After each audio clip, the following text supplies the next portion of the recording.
Viewers, welcome to my channel. In this video, we'll be discussing on the theoretical aspects of farm accounting. Kindly watch the video till the end, like it, share among your friends and subscribe the channel. If you have already subscribed the channel, kindly ignore the message. If you have any comments on video, please put your comments in the comment box. Now let's move to the presentation. So as all of us know that agriculture is the backbone of Indian economy.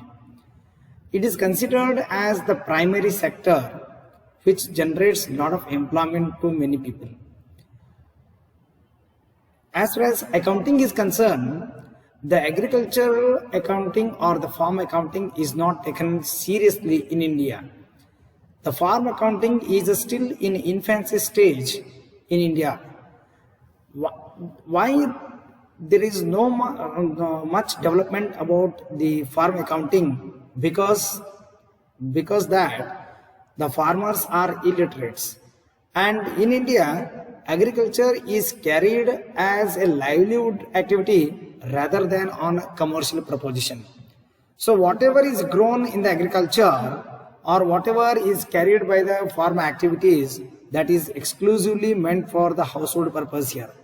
So it is yet to be commercialized, so that in order to gain the importance of the farm accounting in India. The farm accounting is much popular in case of Western countries like USA and UK. Here there is a scope for notional transactions in the farm accounting. Why? Because here the transactions of farm activities are mixed with the household activities. In other words, to say, there is a mixture of the household activities with the farm activities. So that's why it's very much difficult to segregate the income and expenses among the farm activities and the household activities. Then even there is a scope for the barter transactions also. So as all of us know that barter transactions are nothing but the transactions which leads to exchange of goods for goods. Say for example, the laborers who are involved in carrying out the farm activities, they may be paid in the form of food grains.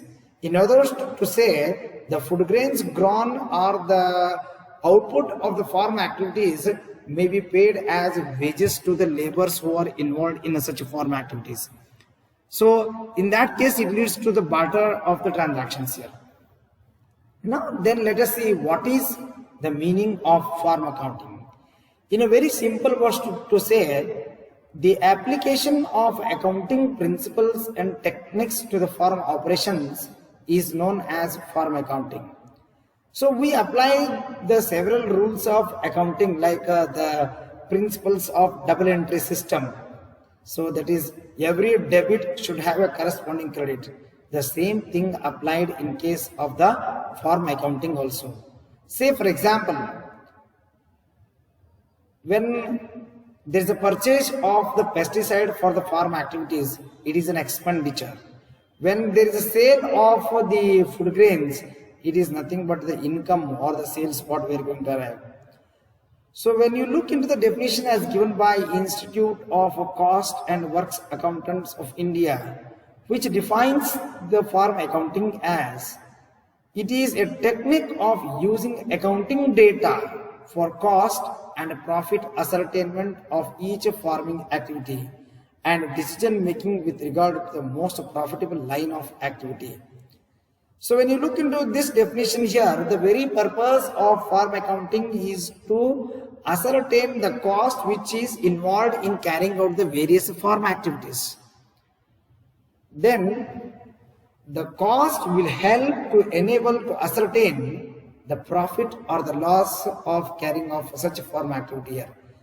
And such profit or loss will lead to the management decision. I mean to say, the proprietor can take a decision whether to continue such a farm activity or not. or say for example he may go for a diversion of in such a farm activities. So the decision will ultimately depends upon the profit or the loss incurred on such farm activity. Now let us see which are the various farm activities here. Here the farm activities may be like agriculture or horticulture or nurseries, pisciculture or sericulture, poultry, dairy, rearing of sheep or horse, piggeries, etc. All these they are called as farm activities. Say agriculture, all of us we know that tilling and tilling of the land, sowing of the seeds and sale of such food grains. Whereas the horticulture, it is concerned with the cultivation of the fruits, or it may be like a flowers. Floriculture we can say it as it is nothing but the growing of the farming of flowers, that is called as floriculture. Nurseries, selling of the small plants. Then pisciculture, it is nothing but concerned with the fisheries. Sericulture, so it is nothing but of the cultivation of the silkworms and manufacturing of the silk threads and manufacturing of silk products such as silk sarees, etc. Then poultry, dairy, rearing of the sheep, piggeries, all these they are considered as the farm activities. Now let us see what are the objectives of the farm accounting here. The first and foremost objective of the farm accounting is to ascertain the true cost and profit. Of course, each and every activity, economic activity, has got its own cost and benefit. So in the same fashion, farm accounting also involves the cost in carrying out the activities. Say for example, it may be like a concern the purchase of the pesticides, or it may be like the depreciation on the farm equipments, or it may be like the purchase of the feeding for the poultry, for the chicken, etc. here. So all these they are called as the cost expenditure involved. So it is based on the principle of matching concept, that is costs are matched with the benefits or the income, so that the profit or loss can be arrived here. Then to ascertain the profit or loss from each farm activity. Say for example, when an individual is carrying out the various farm activities such as dairy, fisheries, etc., poultry, etc., then he can take a decision whether to continue with a particular farm activity or not. Then the profit earned, that will help in to take the proper decision with respect to the continuation or the diversion or the closure of the farm activities here. To prepare the financial statements which enable to avail the financial assistance from the banks and financial institutions. You may be knowing that the farmers, they do not get financial assistance easily by the financial institutions as compared to the business houses, because the business houses, they have got their income statements or the financial statements for the last few years, and they have got a project report. So based on the financial assistance can be provided to such business or the enterprises activities. But whereas in case of the farm, it's very difficult to get the financial assistance, as they do not have the financial statements. So when the farm accounting is implemented, it's very much easy for the preparation of the financial statements, and which enable the farmers, or which enable the individuals to get the financial assistance to carry out the various farm activities. Now let us see the features of the farm accounting. Self-consumption of the output. Whatever the produce that is there out of the farm activities, they will be used for the purpose of household activities. Say for example, if a farmer has got a few acres of land, whatever the food grains are grown in his farm, that is ultimately used for the consumption of the household only. So that's why at the beginning I said the farming is carried out as a livelihood, but not on the commercial proposition.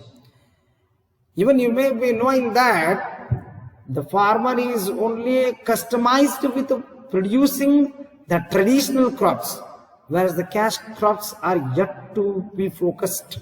Though they are growing the sugarcane and tobacco, etc., still there is a larger scope for carrying out such activities on commercial proposition. Then family labor cost.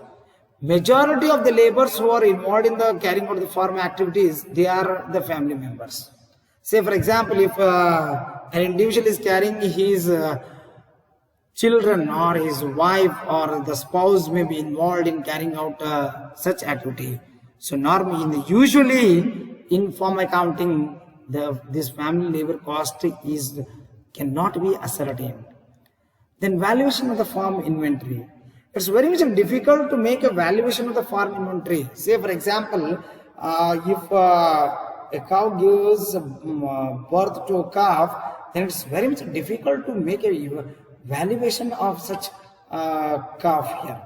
Or say for example, if there's a standing crop in the land, it's very much difficult to make a valuation of such a standing crop. So that's why here, in case of the farm accounting, the valuation of the farm inventory is so much difficult. So as a result of that, the true value of the same cannot be ascertained. Then the next one comes here, the barter transactions here. So as we told here, barter transactions are nothing but the exchange of goods for the goods. Say for example, the laborers may be paid paid the food grains instead of the money. So wages may be paid in kind. Then say one farm activity can be used with another farm activity. Say for example, the hay can be used for a dairy also, and the cow dung can be used for the agriculture also. So like this here it leads to the barter transactions. Then use of self-generated assets. Say that's why here say for example, in case of the livestock, it is applicable where the calf can be used in the farming. So in the farming activities here, so there's a much scope for usage of the self-generated assets. Then when you look into the methods of accounting, we have got two methods here, that is single entry system and the double entry system. Usually if the farm activities are carried on a small scale here, there is a single entry system will be followed. So there the net worth is the core point, which is nothing but the difference between the total assets and the total liabilities here. We are going to arrive at the net worth here. So there we are under the single entry system, an income statement will be prepared by comparing the incomes with the costs incurred on carrying various farm activities. Then the next one comes here, the double entry system. So here this double entry system is followed when the farm activities are carried on a large scale. So in such cases here, it is the double entry system of accounting is followed there. So these are the various farm activities in these slides which we are going to refer here, and the expenses and the incomes that we are going to come across. So here it may be like in case of the poultry, the expenses may be like the cost of chicken, cost of feeding for chicken, cost of stocks like hay, packing boxes, fuel for herring, etc. Maintenance cost of poultry sheds, salaries and wages of the laborers who are maintaining those sheds, etc. Then incomes may be like a sale of eggs or sale of chickens, sale of poultry, etc. So all these can be taken as the incomes in case of poultry activities. Dairies, here cattle feed and hay, the cost of cultivation of feed crop, if any, salaries and wages, cost of insecticides to keep dairy insect free, cost of maintaining milk processing facilities, etc. Then in case of incomes, sale of milk or maybe sale of milk products like ice cream, butter, ghee, cheese, etc. Then sale of cows, sale of cattle, it is a dry cattle I mean to say. So sale of slaughtered cattle, so all these are the incomes. Then in case of the crop here, we have got cost of seeds and fertilizers, salary and wages, depreciation on farm equipments, Then in case of incomes, we have got sale of food grains, wages paid in kind, food grains consumed by proprietor, etc. Then fisheries, cost of spawn, cost of water, cost of fish feed, maintenance of tanks, catching expenses. It is catching expenses means here fish catching expenses. A few people may be appointed to catch the fishes and they may be paid wages. Then salary and wages. Here the catching expenses include the maintenance of the net, etc. to catch the fish, etc. here. Then sale of fishes, etc. here. Thank you for watching this video.